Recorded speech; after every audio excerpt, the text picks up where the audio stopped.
Hello, I would like to welcome you to A Healthier You. I'm Larry Macon Jr., pastor at Mount Zion, Oakwood Village, and I'm also the co-host of the show on WKYC called It's About You, where we talk about everyday champions that are doing great things in our community. However, this segment is about you. Yes, it's about you, your health, and about having great health in your life. And so we've partnered with university hospitals to make sure that you have all the latest and updated information to make you live a healthier life. And so today I'll be speaking with Dionne Suttell. She is a RN. She's also a leader in hospice and palliative care as a care coordinator for University Hospitals, Bedford, and Richmond Medical Centers. So good to have you on the segment, Dionne. Oh, thank you so much, Pastor Larry. I appreciate your time to spend with me today. Appreciate it. No problem. So tell us, what is our topic for today? Today, we're going to talk about hospice and palliative care and the misnomers that a lot of folks have about both of those in the community and how we can offer help. Well, I appreciate that. These are definitely subjects that people kind of get mixed up. And so it'd be good to know from you, what is the difference between hospice and palliative care? Absolutely. So hospice provides care for those who are no longer seeking curative treatments.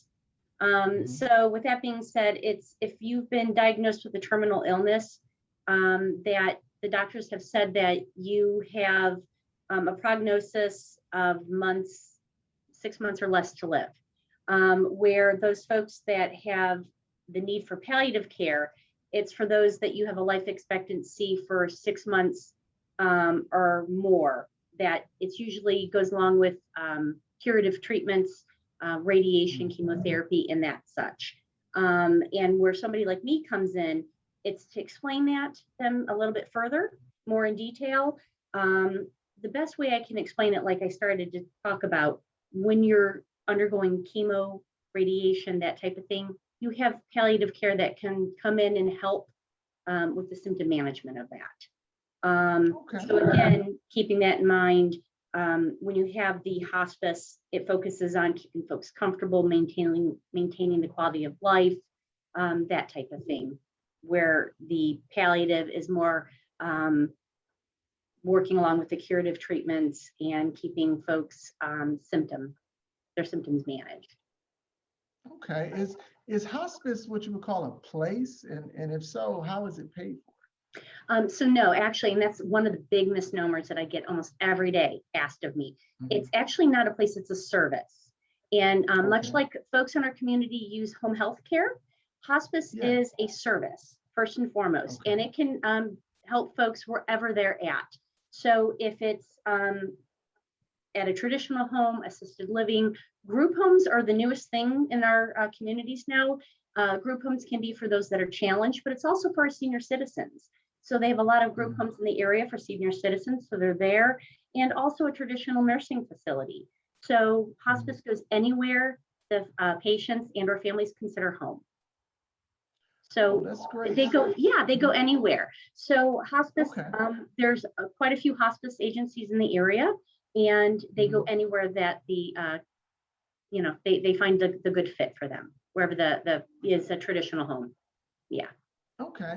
And so when a doctor is recommending hospice, what do you do? What if you're not trying to give up hope, or you feel like the doctor is, but you're not, or, I'm sure a family member or someone close to you. Exactly. And that's where I sit and I do a lot of my counseling. And there are times that I will literally sit and have 4 and 5 conversations with both patients and families and do a lot of that counseling, much like you do. So the counseling starts with that doctor breaking that news and having that conversation with the family and telling them that they are recommending hospice and they don't understand why. So I'll start and go over and explain to them, well, have you noticed that your loved one is, sleeping more, they're more confused, or they're more restless? And we go through all the signs and symptoms that the everyday care provider, because you're so close, you don't see it. So have you noticed that they're not eating, they're losing weight? Again, going back to that lethargy, or they're sleeping more, they're so hard to arouse, or their attitude has changed. A lot of times folks that are right there present with them are not seeing that. Have you been bringing mom, dad, aunt, uncle, sister, brother, whoever you're caring for, have they been in the hospital more than they're not? What are they here in the hospital with us for? Are they recurrent illnesses? They need to understand that those are things that set our alarms off in our head. And the reason why these doctors are wanting to suggest that, because when you hit, I don't even want to say a certain age anymore, because unfortunately it can hit at any age, these disease processes.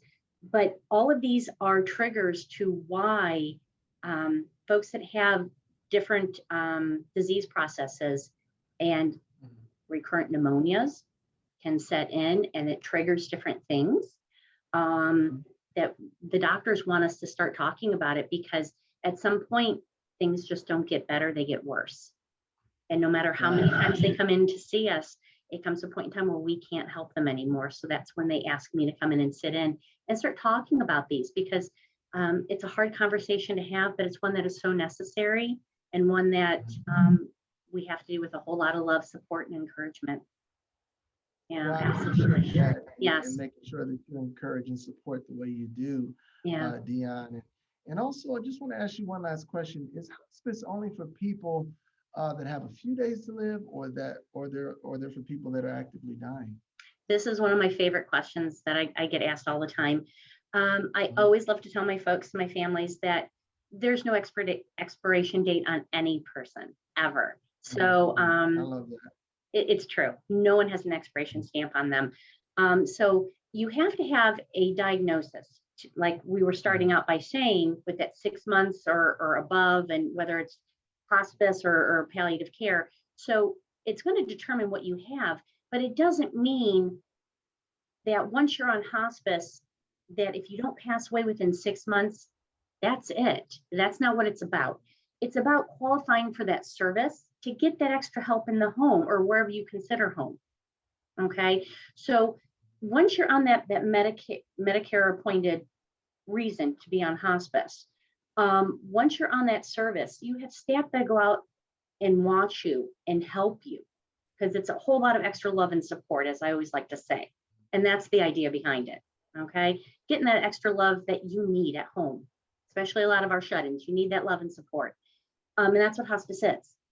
So going back to what you said, Pastor, you get that, and it doesn't mean that you have an expiration stamp on you. It means that you have an illness, whatever it may be, that has guided you into that hospice zone. You have the staff, the nurse, the nursing assistant, spiritual care, and social work there to help you with the medications, the wound care, whatever it may be, to help you. But you still have that disease process. Some flourish, some, as we know, continue to get worse and worse, but the staff is there to help. Some continue to go on and live. Some may be on that case of, that nurse for a long, long time. As long as you meet those Medicare guidelines, you can stay on service for quite a while. They just don't automatically cut you off. And that's the beauty of hospice. Yes. Yeah. Well, they're there to help. I appreciate you. Yeah. Gotcha. I really appreciate you helping to help us know the differences, understand that it's just a higher level of care. It and is. Also, as you mentioned, that some people may stay there for a long time. Some people actually bounce back. They do. And actually leave. They do. We call that graduating. Yeah, there you go. So I really appreciate the conversation, Dionne, and thank you so much. Oh, it's my pleasure. For expanding our knowledge about what university hospitals and specifically the medical center that you're at is doing to make sure that people stay healthy. And I always say that good health is good wealth. So to all of our viewers, thank you again for tuning in. Thank you for listening to this subject. And also remember, you can go to my website at larrymaconjr.com or go to my social media to watch this video and see all the information that you need for yourself or for your loved one. Thanks again, Dionne, for being with us. Dionne Suttell, she's a nurse, she's a coordinator, and she's making sure that she's caring for people, especially during these days and these times. Thanks again for being with us. Thank you. It's been my pleasure. Appreciate it.